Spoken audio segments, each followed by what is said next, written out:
الشیطان الرجیم بسم اللہ الرحمن الرحیم۔ فرسٹ کوسچن ہے جی، مولانا طارق جمیل صاحب نے ایک کلپ ریکارڈ کرایا ہے جو کہ اس وقت واٹس ایپ اور فیس بک پہ بہت ہی زیادہ وائرل ہو چکا ہے، اور اس میں انہوں نے فرمایا کہ حضرت علی رضی اللہ تعالیٰ عنہ کو مولا علی کہنا چاہیے، حضرت علی نہیں کہنا چاہیے خالی۔ اس حوالے سے علمی حلقوں میں کھلبلی مچی ہوئی ہے۔ تو اور دوسری ایک اور چیز اس میں یہ ایڈ کروں کہ اس میں انہوں نے یہ بھی فرمایا کہ اس میں جو مولا سے مطلب ہے سردار، تو اس کی ذرا وضاحت فرما دیں کہ یہ کیا ممکن۔ میں مولانا طارق جمیل صاحب حفظہ اللہ تعالیٰ سے کئی معاملات میں اختلاف رکھتا ہوں، لیکن اس معاملے میں جتنی باتیں انہوں نے کی ہیں وہ بالکل ٹھیک کی ہیں، اور میں نے وہ کلپ سارا دیکھا ہے شاہ جی۔ ہمیں تو بڑی خوشی ہوئی ہے، ہم تو مولانا طارق جمیل صاحب کے بارے میں اکثر ایک جملہ بولا کرتے ہیں، اب یہ پڑھا لکھا جملہ ہے تو پڑھے لکھے لوگوں کو سمجھ آئے گا۔ ہم تو طارق جمیل صاحب کو آل امیہ میں عمر بن عبدالعزیز سمجھتے ہیں کہ انہوں نے جس طرح ایک خاص اسکول آف تھاٹ کے اندر اور ایک خاص حلقوں کے اندر ناسبیت کے خلاف آواز بلند کی ہے اور اہل بیت کا تعارف لوگوں تک کروایا ہے، سیدنا علی کا، سیدنا حسین کا رضی اللہ عنہما وعلیہم السلام اجمعین، یہ طارق جمیل صاحب کی بہت بڑی دلیری ہے، اور اللہ تعالیٰ ان کو جزائے خیر دے۔ یہ کلپ میں نے دیکھا ہے، ان کی بات بالکل ٹھیک ہے۔ انہوں نے اس طرح بات کی تھی کہ، اور پھر انہوں نے خود اس میں ایک جملہ بھی بولا کہ میں آپ لوگوں کے چہرے پر حیرانگی دیکھ رہا ہوں۔ یہ ان کے بڑے مہذب الفاظ تھے، حیرانگی نہیں تھی، وہ پریشانی تھی کہ طارق جمیل صاحب کدھر اوت نہیں ہو گئے۔ تو طارق جمیل صاحب اور میری تو کوئی حیثیت ہی نہیں ہے، اس امت کا امام جس کے لیول کا نہ کوئی محدث ہے نہ کوئی فقیہ ہے، امام محمد ابن ادریس الشافعی المتوفی 204 ہجری، ان کے اوپر رافضیت کا الزام لگا کیونکہ وہ شاگرد ہیں امام موسیٰ کاظم کے، اور وہ اہل بیت کی محبت کا راگ لاپنے والے تھے، تو ان کے زمانے کے لوگوں نے ان کو رافضی کہنا شروع کر دیا۔ پھر انہوں نے وہ شعر کہا جو دیوان الشافعی میں ہے اور اہل سنت کے تمام ائمہ نے تواتر کے ساتھ اپنی اسماء و رجال کی کتابوں میں نقل کیا ہے، خصوصاً امام ابن تیمیہ نے، اور ان کے شاگرد جو ہیں امام ذہبی جو اسماء و رجال میں بہت بڑے امام مانے جاتے ہیں، انہوں نے تاریخ الاسلام کے اندر، ابن حجر اسقلانی نے، ابن کثیر نے، باقی لوگوں نے، ان کان رفضا حب آل محمد فلیشہد الثقلان انی رافضی، اگر بالفرض آل محمد صلی اللہ علیہ وآلہ وسلم کی محبت کا نام رافضی ہونا ہے تو جن و انس اس پر گواہ ہو جاؤ کہ میں رافضی ہوں۔ تو جو انہوں نے وہ مولا علی والی بات کی، اور انہوں نے اس میں یہ بھی لفظ بولا تھا کہ بعض اصحاب کی کچھ کوالٹیز ہیں وہ ان اصحاب کا حق ہے کہ ہم ان کے ناموں کے ساتھ لیا کریں، تو وہ حق ہم باقی لوگوں کو دے رہے ہیں۔ حضرت ابو بکر الصدیق ہی سارے لوگ کہتے ہیں، ابو بکر نے فرمایا کوئی نہیں کہتا، ابو بکر صدیق ہی کہتے ہیں نا، تو حضرت ابو بکر کا حق تو ان کو مل رہا ہے۔ حضرت عمر کی جب بات ہوتی ہے تو عمر فاروق لوگ کہتے ہیں، ان کو حق دے رہے ہیں۔ حضرت عثمان کی باری آتی ہے تو حضرت عثمان غنی لوگ کہتے ہیں، تو حضرت علی کے لیے صرف حضرت علی کہتے ہیں۔ بہت کم جو ہیں علی المرتضیٰ، یہ سر شاید مشکل بھی ہے پروننسیشن، اس لیے کہنا ان کو مشکل ہوتا ہو، یا حیدر جو صحیح مسلم میں صحیح حدیث ہے کہ مرحب کو حضرت علی نے قتل کیا تھا، اس وقت اشعار پڑے تھے کہ میری ماں نے میرا نام حیدر رکھا ہے۔ تو میرا خیال ہے وہ حیدر اور مرتضیٰ یہ مشکل ہے، اس کی وجہ یہ مولا علی جو ہے نا یہ خصوصیت بھی ہے اور سب سے بہترین آپ صلی اللہ علیہ وآلہ وسلم کی طرف سے ان کے لیے انعام ہے۔ تو میں طارق جمیل صاحب کے ساتھ ہوں اس مسئلے میں، اور میرا تو ایک کلپ ہے لاکھوں لوگ دیکھ چکے ہیں، غدیر خم کی حدیث کے 8 طرق اہل سنت کی کتابوں سے، جس میں نے غدیر خم کی جو حدیث ہے جس پہ آپ صلی اللہ علیہ وآلہ وسلم نے یہ ارشاد فرمایا تھا، یہ حدیث جو ہے وہ صحیح مسلم میں اوپر تلے 4 حدیثیں، انٹرنیشنل نمبر کے مطابق کتاب الفضائل ہے جو صحابہ کے فضائل کا چیپٹر میں باب فضائل علی میں 6225 سے لے کے 6228 تک، جامعہ ترمذی میں 3713 نمبر حدیث ہے انٹرنیشنل نمبر کے مطابق، سنن نسائی الکبریٰ کے اندر موجود ہے، مسند احمد کے اندر موجود ہے۔ یہ 8 کے 8 طرق غدیر خم کی حدیث کے میں نے 8 طریق جو ہے 8 طرق کور کیے تھے، اور یہ میرا جو ریسرچ پیپر ہے اس میں 33 نمبر کے اوپر ہے۔ یہ میرا ریسرچ پیپر بھی ہے، جنگ جمل صفین نہروان کے اوپر، کربلا کے پس منظر کیا ہے اس کے اوپر، واقعہ کربلا کا حقیقی پس منظر 72 صحیح الاسناد احادیث کی روشنی میں، جس میں کل میں نے 200 روایات کور کی ہیں۔ اس میں جو 33 نمبر کے اوپر غدیر خم کے میں نے 8 طرق جمع کیے ہیں، سارے ڈیٹیل کے ساتھ، انٹرنیشنل نمبرنگ جو ہے اہل سنت کی کتابوں کی میں نے اس میں کوٹ کی ہے، وہ آپ کلپ بھی دیکھ سکتے ہیں. آج اتنا ٹائم نہیں کہ میں اس کو بیان کروں. بال غدیر خم پہ آپ صلی اللہ علیہ وآلہ وسلم نے سیدنا علی کا ہاتھ پکڑ کر صحابہ میں یوں بلند کیا تھا اور فرمایا تھا من کنت مولاہ فہذا علی مولاہ، جس کا مولا میں اس کا مولا علی. اور اس سے پہلے آپ نے وہ آیت تلاوت کی تھی سورہ الاحزاب کی آیت نمبر 6، النبی اولا بالمؤمنین من انفسہم وازواجہ امہاتہم. نبی علیہ السلام جو ہیں وہ مومنین کی جانوں پر ان کی جانوں سے بڑھ کر حق رکھتے ہیں، اور نبی کی بیویاں امت کی مائیں ہیں. تو نبی مومنین پر ان کی جانوں سے بھی بڑھ کر حق رکھتے ہیں، یعنی مومنینوں کو جتنی اپنی جانیں عزیز ہیں اس سے بڑھ کر نبی علیہ السلام کا حق ہے ان پر. پھر آپ نے فرمایا کہ کیا میرا حق ہے؟ تو ہاں، سب نے کہا ہے. تو پھر آپ فرمایا من کنت مولاہ فہذا علی مولاہ، تو جس پر میں حق رکھتا ہوں اس پر علی کا بھی حق ہے.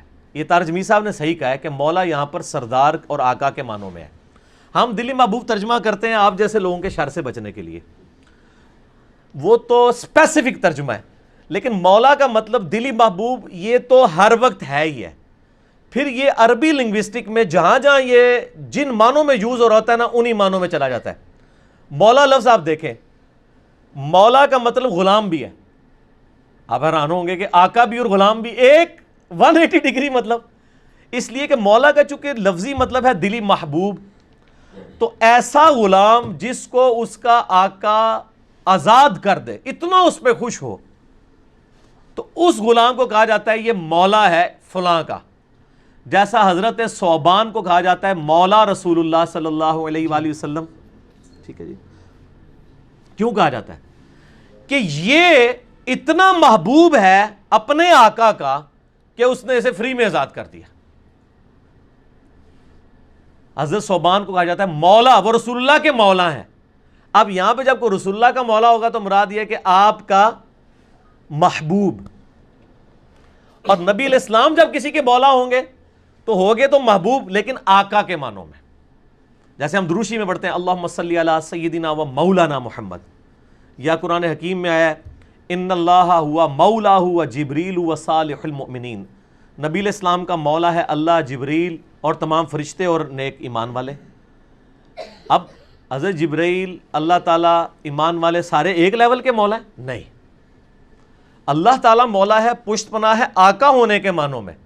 حضرت جبرائیل اور ایمان والے اور صحابہ حضور کے مولا ہیں ان معنوں میں کہ وہ ان کے سپورٹیو ہیں.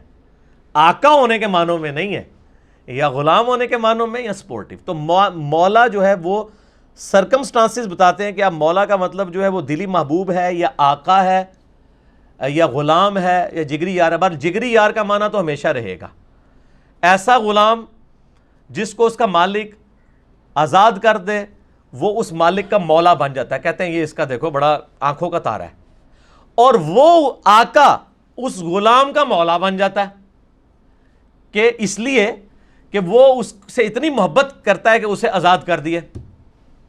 تو مولا آقا کے معنوں میں بھی آتا ہے، غلام کے معنوں میں. لیکن میں نے ان ساری چیزوں سے بچنے کے لیے ایک ہی معنی کیا ہوا ہے، جس کا جگری دوست میں اس کا جگری دوست علی. تو جس کو آقا کا معنی نہ ہضم ہو کم از کم وہ دلی لگاؤ تو حضرت علی سے رکھے. صحیح مسلم میں حدیث ہے انٹرنیشنل نمبر کے مطابق 240، علی سے محبت نہیں رکھے گا مگر مؤمن، علی سے بغض نہیں رکھے گا مگر منافق. تو محبت علی از دا لٹمس ٹیسٹ آف ایمان. یہ تو اس سے بھی بڑی بات ہے، من کنت مولاہ فہذا علی مولاہ، یہ چھوٹی بات ہے. اس سے بڑی بات تو صحیح مسلم میں 240 نمبر حدیث ہے 240، علی سے محبت نہیں رکھے گا مگر مؤمن، علی سے بغض نہیں رکھے گا مگر منافق. یہ اس سے بڑی بات ہے. تو وہ غدیر خم کیا حدیث دیکھ لیں. اچھا پھر یہاں پہ حدیث ختم نہیں ہوئی ہے. اس کے بعد آپ نے فرمایا اے اللہ اس سے محبت رکھ جو علی سے محبت رکھے، اس سے دشمنی رکھ جو علی سے دشمنی رکھے. اور یہ حدیث متواتر ہے، یہ کم از کم 20 صحابہ نے یہ روایت کی ہے. اب وہ غدیر خم پہ میں پھر 1 گھنٹہ فی البدی بول سکتا ہوں. میں نے ریسرچ پیپر کا تعارف کروا دیا. یہ 5B ریسرچ پیپر ahlsunnatpak.com سے ڈاؤن لوڈ کریں، اور آپ یوٹیوب پہ غدیر خم صرف لکھیں سر، دنیا میں کہیں بیٹھ کے ٹاپ پہ میرا کلپ کھلے گا، لاکھوں لوگ دیکھ چکے ہیں. سب سے زیادہ بلکہ جب بھی حضرت علی حسن حسین کی بات ہوتی ہے دنیا میں کوئی بندہ بھی سرچ کرتا ہے نا، انجینئر صاحب کے کلپ پہلے آنا شروع ہو جاتے ہیں جنہوں نے ورکنگ کی ہوئی ہے.